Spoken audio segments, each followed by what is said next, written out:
Our house opens on Christmas Eve. Nora Hammer enters her well-furnished living room, carrying several packages. Torvald, Nora's husband, hears her arrive. He greets her, but then he gets at her for spending so much money on Christmas gifts. Nora went to get gifts for the kids, but he didn't like that she was spending so much money. Then he ended up finding out that she was borrowing money from one of his co-workers, which that he didn't like. The man wrote him a letter letting him know because Nora was taking too long with paying him back. But then that's when it came to them getting separation. He got at her for borrowing the money. He said mean things to her and everything. But she was already fed up with him because she felt like a doll. She felt like that's how he treated her. She didn't want to be treated like this. She was ready to be treated with good respect and all that. So she ended up leaving him and her kids. So this is a poem we learned in class. How this go with what we learned, because it go with motifs, literary devices, themes, and all that. Such as themes are good versus evil, friendship, forgiveness, anger, death, survival, religion, honesty, kindness, acceptance, family, cultural tradition, fears, fate, jealousy, pride, peace, hard work, loneliness, equality, sharing, and time. These could go back to with the story. Literary devices deal with dialect, drama, flashback, free verses, foreshadowing, figure of speech, violent action, homophone, half rhyme, internal rhyme, lyric poem, myth, narrative poem, sonnet, sound devices, suspense, tragic hero verses. All these is what we learned went with every poem we read, which is Lord of the Flies, Trifles, Frankenstein, Grendel. All that what we learned. Then we learned about AP testing tips, which is AP's multiple choice. When you're looking at multiple choices, you got to decide in advance in what orders to address the question: reading comprehension, inference, explanation, identifying figurative language, interpreting figurative language, literary techniques, overall passage, question, structure, grammar. When you're looking for tips for the writing exam, you look for memorizing key events, facts, and names. Organize your ideas. Organize your supporting points. Begin quickly and directly, using paragraphs and topic sentences, using quotation and explain them. Create variety examples. Find the right word. And practice writing. You should practice writing a lot when you're doing your AP test, because those where you get the most points from, the writing portion.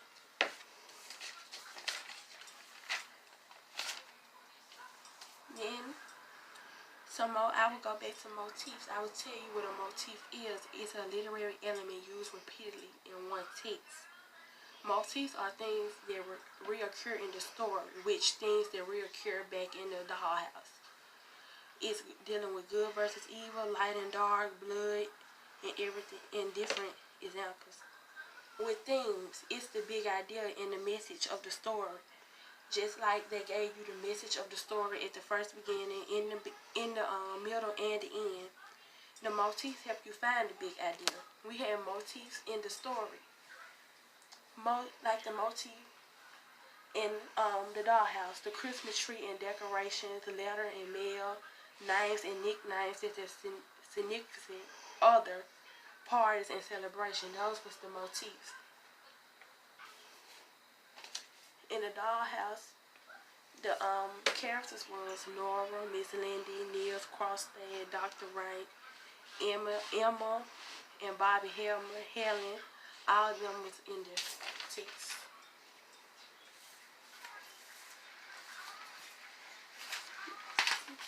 And then some more examples of motifs was blood, nature, clothing, light and dark, violence, sleep and sleepness. Then a candle, which was a light in the darkness, storm, clouds, temporary darkness, a tunnel through the darkness.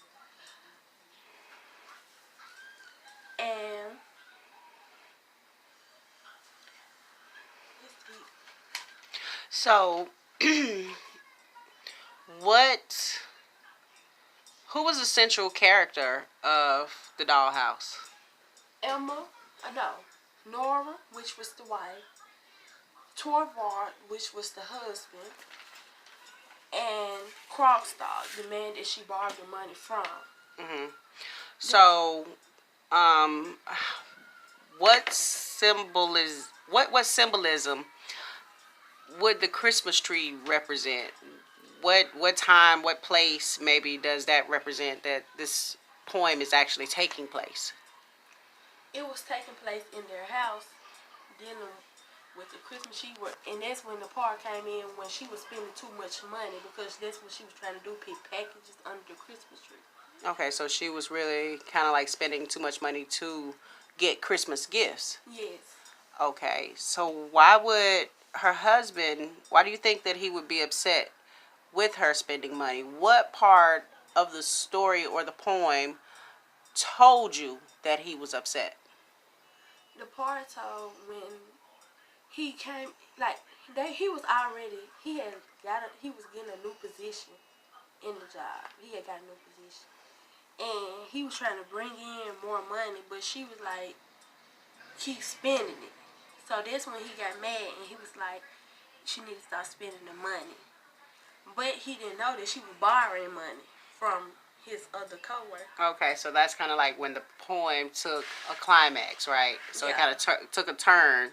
So I guess that would make her husband mad if she studied spending money. He's trying to make money, and she's borrowing money from his But he friend. didn't know about her borrowing that money. That was a secret. But the man got mad and told her. He really didn't want to tell it. He tried to get the letter back, but the letter was already at Torvald's mailbox. And he couldn't unlock it. Torvald, the only person in the maid that could unlock it. Okay. So he was already there to unlock it. So he had already got the letter. They read it. He said, Torvald said awful things to his wife. And so though that brought up the motifs of you mentioned a few motifs in your storyline that you have learned centrally. So what motifs would that scene or those subjects be representing at that moment? That could be like anger, and it could be sometimes, I think, fear, because it is scary for her husband to find out that she had been borrowing money. And it'll bring, it was good in there, so I say good versus evil, because he found out a good part to make him apologize to her, but he was evil because she did it. So there was a point in there too. Okay. So would you also think that it was a good thing that she was doing it for good, right? Yeah. Because she wanted to make sure that her family was maybe straight for the Christmas holiday. Yeah. Is there any other reflection of a motif or anything And in then reference? she was trying to make sure another family member was straight too. Okay, so make sure he was straight. She was borrowing money for that purpose too. okay. So she was borrowing the money for a good reason, but he was still mad because she was doing it behind his back. She didn't let him know that she was borrowing the money. She just borrowed the money behind his back. Okay. So, are there any more motifs that can go along with this literary work? I would say, what motif can I use?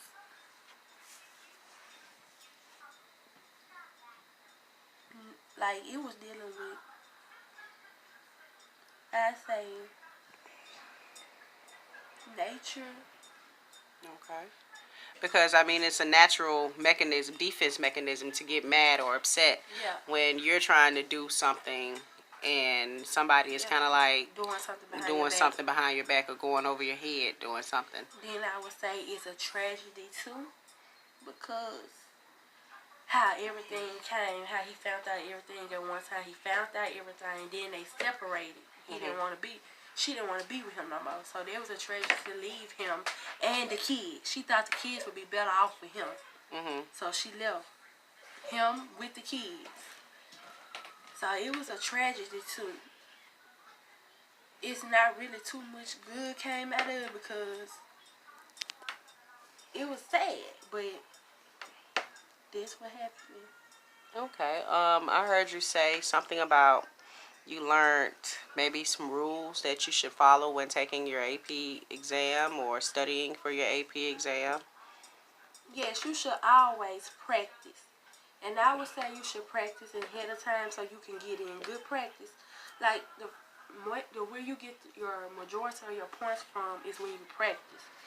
Make sure you practice. Make sure you study. You got to begin quickly. You can't waste time. When you waste time, that's what gets you. You have to answer everything. You don't need to waste any time. You need to memorize key events that your teacher told you. Like my teacher told us to remember the background, the verb, and them things. All that. You need to remember that. You need to use that when you, in a paragraph, you need to do your background and all that before you even start trying to write. Because you need to know what you're writing on. Right. And then you need to use quotations and explain them. You need to find the right words. You don't need to spell nothing incorrectly. You need to organize your ideas. What's the importance of organizing your ideas? To know what you're doing. You don't want to get off a track about what you're writing about. Okay. Because you don't want to be writing about something that don't have nothing to do with it. You need to be writing about what's dealing with that passage they gave you to do. Right, because too much can kind of take away from the passage. Yeah. You could put too many things in it to get off track. You can go somewhere totally different and you talking about things. Okay. What are some other good ideas with the AP rules that you would have to follow? With your multiple choice, you go through there. You can read your text. Anything that you know that ain't got nothing to do with it, cross it out. Because if you don't cross it out or eliminate, you'll end up putting the wrong question, putting the wrong answer. Like, you can go, they'll ask you tricky questions. So you always have to pay attention to everything when you doing with your AP. Like your inference, your explain, you need identifying figurative language. All that you need to pay attention to because you can get off track with the multiple choice too. People think just marking the answer will get you the right answer, but you can mark some that don't even have nothing to do with it. Okay. Is there anything else in your AP rules that you want to expand on? That's something else. With your AP, you need to, if your teacher give you vocabulary words, you really need to study them and pay attention to them because you will see them in a test.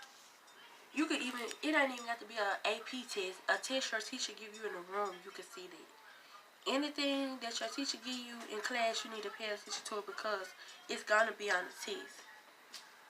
Okay, so you're saying that studying your vocabulary words are essential. Yeah. Do you need to know the definition of it? Yes, you need to know the definition because if you get to a word in your test, just say she put any kind of word on there. Just say she put motif. If you don't